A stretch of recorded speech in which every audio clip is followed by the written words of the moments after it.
Hi students, welcome to Suresh Chemistry YouTube channel. இந்த வீடியோவில் நம்ம எதை பற்றி பார்க்க போகிறோம் அப்படின்னு பார்த்தீங்கன்னா NCERT கிளாஸ் 9க்கானது சாப்டர் வந்து ஆட்டம்ஸ் அண்ட் மாலிகூல்ஸில் நம்ம வந்து டெக்ஸ்ட் புக்கில் இருக்கக்கூடிய எக்ஸசைஸ் பார்த்துட்ருக்கோம். இந்த சாப்டரில் வந்து பார்த்தீங்கன்னா உங்களுக்கு நிறைய ப்ராப்ளம்ஸ் இருக்கிறதுனால நான் இந்த வீடியோ போட்டுட்ருக்கேன். ஸோ மேக்ஸிமம் நம்ம பார்க்க போகிறது வந்து பார்த்திங்கன்னா எல்லாமே நியூமரிக்கல்ஸ் தான் இருக்கும் இல்லையா. உங்களுக்கு இந்த ஏரியா தான் உங்களுக்கு வந்து டஃப்பாக இருக்கிறதுனால ஸோ இந்த சாப்டரில் வரக்கூடிய எல்லா நியூமரிக்கல்ஸு எல்லாத்தையும் நான் வந்து ஒவ்வொரு வீடியோவில் போட்டுகிட்டே இருப்பேன். ஸோ இது வந்து பார்த்தீங்கன்னா NCERT 9th கெமிஸ்ட்ரிக்கான செகண்ட் வீடியோ. டாபிக் வந்து ஆட்டம்ஸ் அண்ட் மாலிகூல்ஸ். ஓகே, இந்த கொஸ்டின் கவனிங்க. when 3 gram of carbon is burnt in 8 gram of oxygen 11 gram of carbon dioxide is produced அப்படின்னு கொடுத்துருக்காங்க. அப்போது கார்பன் ஆக்சிஜன் ரியாக்ட் ஆகிட்டு என்ன ஃபார்ம் ஆகுது? கார்பன் டை ஆக்சைடு ஃபார்ம் ஆகுது. முதல்ல நீங்கள் என்ன பண்ணுங்கள், அந்த கெமிக்கல் ரியாக்ஷன் நம்ம எழுதுவோம். So first you right the chemical reaction. Carbon C oxygen formula தெரியும், O2ன்னு போடணும். இது ரெண்டும் ரியாக்ட் ஆகிட்டு என்ன ஃபார்ம் ஆகிருக்கு அப்படின்னு பார்த்தீங்கன்னா கார்பன் டை ஆக்சைடுன்ற ஒரு காம்பவுண்ட் வந்து ஃபார்ம் ஆகுது.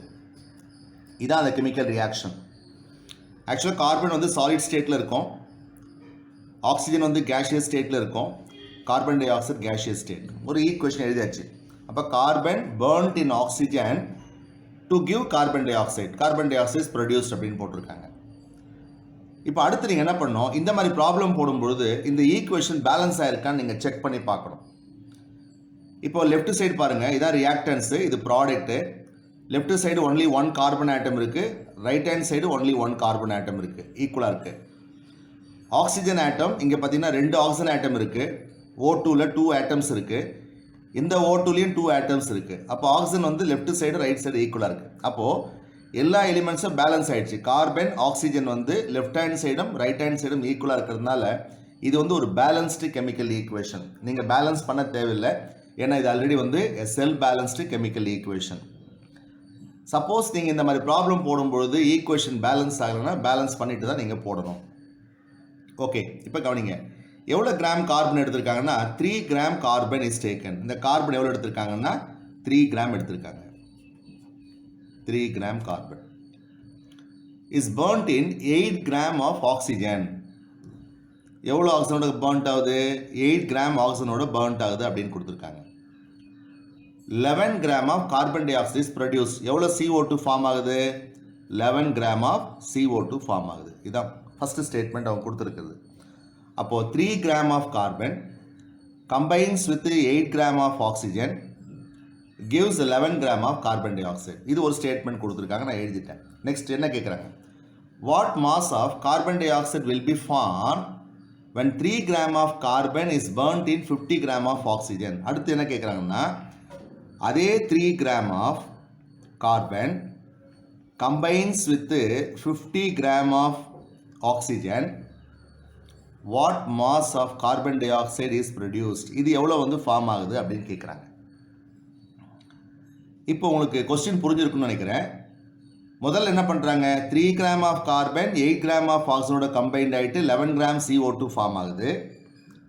செகண்ட் என்ன கொடுத்துருக்காங்க, அதே 3 கிராம் ஆஃப் கார்பன் 50 கிராம் ஆக்சிஜனோட ரியாக்ட் ஆகும்போது எத்தனை gram carbon di oxide form ஆகும். இதுதான் கொஸ்டின்.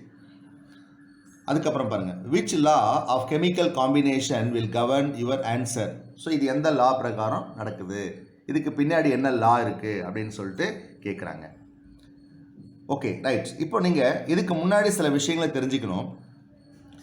இப்போ நம்ம இங்கே வரோம், கார்பனுடைய அட்டாமிக் வெயிட் எவ்வளோ அப்படின்னு பார்த்தீங்கன்னா கார்பனுடைய அட்டாமிக் வெயிட் வந்து 12. ஆக்சிஜனுடைய அட்டாமிக் வெயிட் எவ்வளோ? 16. 2 எலிமெண்ட் தான் இருக்குது. கார்பன் வந்து 12, ஆக்சிஜன் வந்து 16. இங்கே எத்தனை கார்பன் இருக்குது பாருங்கள், ஒன்லி 1 கார்பன் ஆட்டம் இருக்குது. அப்போ 1 × 12 போட்டுக்கணும். இப்போ இதனுடைய நாம் டோட்டல் மாஸ் கண்டுபிடிக்க போகிறோம். Only 1 carbon 1 × 12. அப்போது இங்கே வந்து 1 × 12 எவ்வளோ வரும்? 12 கிராம் அப்படின்னு சொல்லிட்டு வரும். நெக்ஸ்ட்டு யூ டேக் ஆக்சிஜனுடைய அட்டாமிக் வெயிட் வந்து 16. இங்கே எத்தனை O இருக்குது? 2 ஆக்சிஜன் ஆட்டம் இருக்குது. அப்போ 2 × 16. 2 × 16 போட்டிங்கன்னா எவ்வளோ வரும் அப்படின்னு பார்த்தீங்கன்னா 32 கிராம். 32 கிராம். அப்போ மாஸ் ஆஃப் ஆக்சிஜன் எவ்வளோ? According to the formula 32 gram இருக்குது. இந்த இடத்துல வாங்க, இங்கே வந்து பார்த்தீங்கன்னா கார்பன் ஒன்லி ஒன் கார்பன் இருக்குது, அதனுடைய அட்டாமிக் வெயிட் வந்து நீங்கள் 12 எடுத்துக்கணும். ப்ளஸ் 2 ஆக்சிஜன் இருக்குது, 2 into 16 எவ்வளோ வரும் அப்படின்னு பாருங்கள், 32. இப்போ ரெண்டுத்தையும் ஆட் பண்ணால் எவ்வளோ வரும் அப்படின்னு பார்த்தீங்கன்னா 44 கிராம் வரும். ஆக்சுவலாக இதில் வந்து நீங்கள் பார்த்தீங்கன்னா according to the balanced chemical equation, இப்போ இந்த அட்டாமிக் வெயிட்டை யூஸ் பண்ணி நம்ம என்ன பண்ணிட்டோம், இதில் 12 gram of carbon combines with 32 gram of oxygen gives எவ்வளோ carbon di oxide, 44 gram of carbon di oxide. According to the balanced chemical equation, 12 gram of carbon always combined with 32 gram of oxygen will give you 44 gram of carbon dioxide. இது எப்பவுமே மாறாது. ஒரு chemical compound form ஆகும்போது ஒரு fixed ரேஷியோவில் தான் அது combined ஆகும். Okay right. இப்போ கவனிங்க, இப்போது நம்ம இந்த கேஸ் 1 எடுத்துக்கிறோம், ஃபஸ்ட்டு கேஸ் எடுத்துக்கிறோம். இந்த ஃபஸ்ட்டு கேஸ் வந்து பார்த்தீங்கன்னா இங்கே 3 கொடுத்துருக்காங்க, இங்கே 8 கொடுத்துருக்காங்க, 11 கொடுத்துருக்காங்க. இப்போது இந்த நம்பர் பாருங்கள், 12 கிராம், 32 கிராம், 44 கிராம், இந்த மூணுமே நம்ம என்ன பண்ணுறோம், நீங்கள் 4ஆல் டிவைட் பண்ணி பாருங்கள். இது டிவைட் ஆகுமான்னு பாருங்கள். 2ஆலையும் டிவைட் ஆகும், மேக்ஸிமம் வந்து பார்த்தீங்கன்னா 4ஆல் டிவைட் ஆகும். அப்போ நம்ம இதை 4ஆல் டிவைட் பண்ணுறோம், டிவைடட் பை 4. இப்போ 12 நீங்கள் வந்து 4ஆல் டிவைட் பண்ணுறீங்க, 12/4 எவ்வளோ வரும், 3 கிராம் இங்கே வருது பாருங்கள், 3 கிராம். 32/4 8 gram, 44/4 11 grams. அப்போது இந்த 12 4ஆல் டிவைட் பண்ணும்போது 3 வருது, 32 4ஆல் டிவைட் பண்ணும்போது 8 வருது, 44 4ஆல் டிவைட் பண்ணும்போது 11 வருது. அப்போது இதனுடைய சிம்பிளஸ்ட் ரேஷியோ தான் இது, புரியுதுங்களா? இந்த 12, 32, 44 உடைய சிம்பிளஸ்ட் ரேஷியோ தான் 3, 8 and 11. அப்போ இது என்ன ரேஷியோவில் வந்து ரியாக்ட் ஆகுதுன்னு பார்த்தீங்கன்னா, இந்த கார்பன் ஆக்சிஜன் வந்து பார்த்தீங்கன்னா 3:8 ரேஷியோ ரியாக்ட் ஆகுது. 3 gram of carbon will combine with 8 gram of oxygen. எவ்வளோ ப்ராடக்ட் ஃபார்ம் ஆகுது அப்படின்னு பார்த்தீங்கன்னா 11 gram of the product form ஆகுது. அப்போ ஒரு ரேஷியோ எடுக்கிறீங்க. This the simplest whole number ratio. இதை மறுபடியும் உங்களால் டிவைட் பண்ண முடியாது. இப்போ பாருங்கள், இப்போ மறுபடியும் இந்த 3, 8, 11 இதை விட ஒரு சிம்பிளஸ்ட் ஹோல் நம்பர் ரேஷியோவை டிவைட் பண்ண முடியுமான்னா முடியாது. ஏன்னா இது ஆட் நம்பர் 3 இருக்குது, இங்கே ஆட் நம்பர் 11 இருக்குது, இங்கே 8 இருக்குது. அப்போ இதை வந்து இந்த மாஸை நீங்கள் ஒரு சிம்பிளஸ்ட் ஹோல் நம்பர் ரேஷியோவை மாற்றணும் அப்படின்னா 3:8:11 ப்ரோ. ஓகே, இப்போது whenever the carbon combines with oxygen give carbon dioxide, the ratio is 3:8:11. அப்போது 3 parts of carbon எப்போவுமே 8 part of oxygen தான் ரியாக்ட் ஆகும்.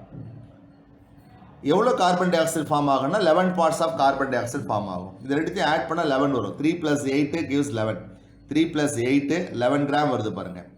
12 + 32 ரெண்டுத்தையும் ஆட் பண்ணால் 44 கிராம் வரும். The total mass of the reactant is equal to mass of the product. இதான் law of conservation of mass. According to the law of conservation of mass, எவ்வளோ mass of the reactant வந்து இங்கே react ஆகுதோ அதுக்கு equivalent mass of the product நமக்கு form ஆகுது. அப்போ carbon ஒரு 12 கிராம், ஆக்சிஜன் ஒரு 32, ரெண்டும் ஆட் பண்ணினா 44, ப்ராடக்ட்டும் 44 தான். இதுக்கு ரேஷியோ எடுத்துருக்கீங்க. ரேஷியோ பாருங்கள், 3 + 8 ஆட் பண்ணால் 11 வருது. ரேஷியோ என்ன வருது, சேமாக வருது. அப்போது கேஸ் 1 என்ன சொல்லுது, என்ன சொல்லுதுன்னு பார்த்தீங்கன்னா, according to case 1, 3 gram of carbon burnt with 8 gram of oxygen gives 11 gram of carbon dioxide. That statement is correct statement. அப்போ 3 gram of carbon combines with 8 gram of oxygen. 8 gram of oxygen gives எவ்வளோ gram carbon di oxide, 11 gram of carbon dioxide. அப்போது இந்த statement வந்து what statement is given, that is correct only. அப்போ இதனுடைய simplest ratio தான் அவங்க கொடுத்துருக்காங்க. அப்போ நார்மலாக 3 கிராம் கார்பன் எப்போவுமே என்ன பண்ணும் 8 கிராம் ஆஃப் ஆக்சிஜனோட தான் கம்பைன்ட் ஆகும். According to the equation you will get only 11 gram of carbon di oxide. இப்போ நம்ம கொஸ்டினுக்கு வாங்க. இப்போ செகண்ட் என்ன கேட்டிருக்காங்க, அதே 3 gram of carbon 50 gram of ஆக்சிஜனோட ரியாக்ட் ஆகும்போது எவ்வளோ CO2 ஃபார்ம் ஆகும், அதான் செகண்ட் கேட்டிருக்காங்க. What mass of carbon tie ஆக்சைடு will be formed from 3 gram of carbon is burnt in 50 gram. Okay, இப்போது முதல் கேஸில் வந்து 3 கிராம் ஆஃப் கார்பன் கொடுத்துருக்காங்க, ரெண்டாவது கேஸில் 3 கிராம் கார்பன் கொடுத்துருக்காங்க. ஃபஸ்ட்டு கேஸில் இங்கே 8 கிராம் கொடுத்துருக்காங்க, இங்கே 50 கிராம் கொடுத்துருக்காங்க. ஓகே, அப்போது இங்கே வந்து என்ன பண்ணுறாங்க, இந்த ஆக்சிஜனை வந்து எக்ஸஸாக கொடுத்துருக்காங்க. செகண்ட் கேஸில் வந்து ஆக்சிஜன் இஸ் கிவன் எக்ஸஸ், இது வந்து சேம் 3 கிராம், இது எக்ஸஸாக கொடுத்துருக்காங்க. இந்த ஆக்சிஜன் எவ்வளோ தான் எக்ஸஸாக கொடுத்துருந்தாலும் இது ஒரு பர்டிகுலர் ரேஷியோவில் தான் கம்பைன்ட் ஆகும். 3:8 தான். 3 gram of carbon will combine only with 8 gram of oxygen.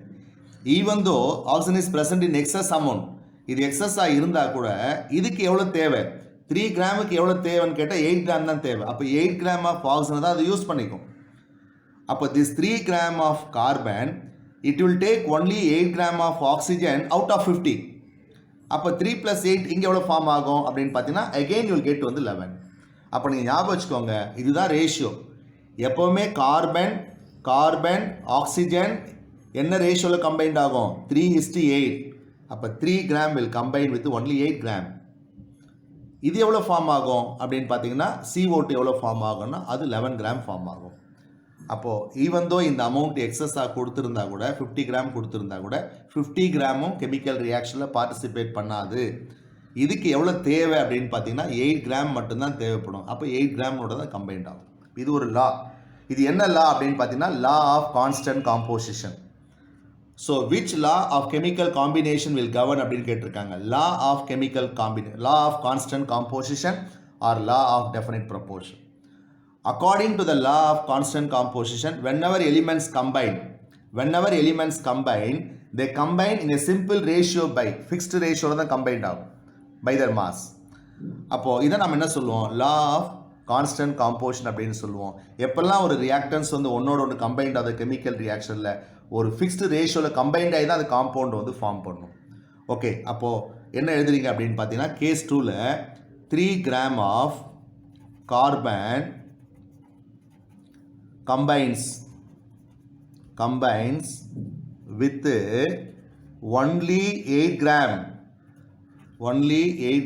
of 8 gram தான் அதில் யூஸ் பண்ணிக்கும். 8 gram of oxygen will produce எவ்வளோ கிடைக்கும், அதே 11 கிராம் தான் கிடைக்கும். இந்த ரேஷியோ 3:8:11 ஞாபகம் வச்சுக்கோங்க. will produce 11 gram of CO2. அப்போ எவ்வளோ கிராம் ஆஃப் CO2 ஃபார்ம் ஆகுது அப்படின்னு பார்த்தீங்கன்னா அதே 11 கிராம் ஆஃப் CO2 தான் ஃபார்ம் ஆகும். எவ்வளோ ஆக்சிஜன் அதை யூஸ் பண்ணிக்கும் அப்படின்னு பார்த்தீங்கன்னா 8 கிராம் ஆக்சிஜனை வந்து யூஸ் பண்ணிக்கும். This is given as excess. அப்போ therefore the excess oxygen means unreacted. Balance oxygen எவ்வளோ இருக்கும் அப்படின்னு பார்த்தீங்கன்னா இங்கே டோட்டல் வந்து 50 கிராம் கொடுத்துருக்காங்க. இந்த 50 கிராமில் 8 கிராம் வந்து இது யூஸ் பண்ணிக்கும். மீதி எவ்வளோ இருக்கும் அப்படின்னு பார்த்தீங்கன்னா 42 கிராம் ஆஃப் ஆக்சிஜன் வந்து எக்ஸஸாக இருக்கும். திஸ் ஆக்சிஜன் வந்து அந்த ரியாக்ஷன் வெசலில் ரியாக்ட் ஆகாமல் மீதி இருக்கிற ஆக்சிஜனுடைய அமௌண்ட் வந்து பார்த்தீங்கன்னா 42 கிராம். அப்போது நீங்கள் ஞாபகம் வச்சுக்கணும், எப்போல்லாம் வந்து ஒரு கெமிக்கல் ரியாக்ஷன் நடக்குதோ அதில் இருக்கக்கூடிய ரியாக்டன்ஸ் வந்து எப்போவுமே ஒரு ஃபிக்ஸ்டு ப்ரொபோர்ஷனில் தான் அது கம்பைன்ட் ஆகும். அப்போ C + O2 gives CO2. The ratio is 3:8:11. 3 gram of carbon, it will take only 8 gram of oxygen. Even though when you take excess oxygen, only it will take 8 gram according to this law. ப்ராடக்ட்டும் அதே மாதிரி தான். 3 + 8 எவ்வளோ form ஆகும் அப்படின்னு பார்த்தீங்கன்னா 11 gram தான் வந்து form ஆகும். அப்போது ஃபஸ்ட்டு அவங்க கொடுத்துருக்க ஸ்டேட்மெண்ட் வந்து 3 gram combines with 8 gram gives 11 கிராம்ன்றது according to this balanced equation. அப்போ இந்த இடத்துல எக்ஸஸாக கொடுத்துருக்கிறது வந்து எவ்வளோ அப்படின்னு பார்த்தீங்கன்னா 42 கிராம் வந்து இதில் O2 வந்து ரியாக்ட் ஆகாமல் எக்ஸஸ் அமௌண்ட்டாக அந்த ரியாக்ஷன் வெசலில் இருக்கும். அப்போ அவங்க கேட்டிருக்கிற கொஸ்டின்ஸ் வந்து பார்த்தீங்கன்னா எவ்வளோ கிராம் ஆக்சிஜனை யூஸ் பண்ணுது அப்படின்னு பார்த்தீங்கன்னா 8 கிராம் தான் யூஸ் பண்ணும். எவ்வளோ CO2 ஃபார்ம் ஆகுது அப்படின்னு பார்த்தீங்கன்னா 11 கிராம் CO2 ஃபார்ம் ஆகும். which law of this chemical combination கேட்டால் according to the law of constant composition. இதில் ரெண்டு லாவும் அப்ளை ஆகுது. law of conservation of mass apply ஆகுது. ஏன்னா 3 plus 8 will give you 11 gram. The total mass of the reactant is equal to total mass of the product. அந்த law இதில் வந்து applicable ஆகுது. Okay students, வீடியோவை வாட்ச் பண்ணதுக்கு thanks. இந்த வீடியோவை உங்கள் ஃப்ரெண்ட்ஸுக்கு ஷேர் பண்ணுங்கள். சுரேஷ் கெமிஸ்ட்ரி யூடியூப் சேனலை சப்ஸ்கிரைப் பண்ணுங்கள், லைக் பண்ணுங்கள். உங்கள் கமெண்ட்ஸை வந்து நீங்கள் கமெண்ட்ஸ் பாக்ஸில் தெரிவிக்கலாம். So all the best. Thank you.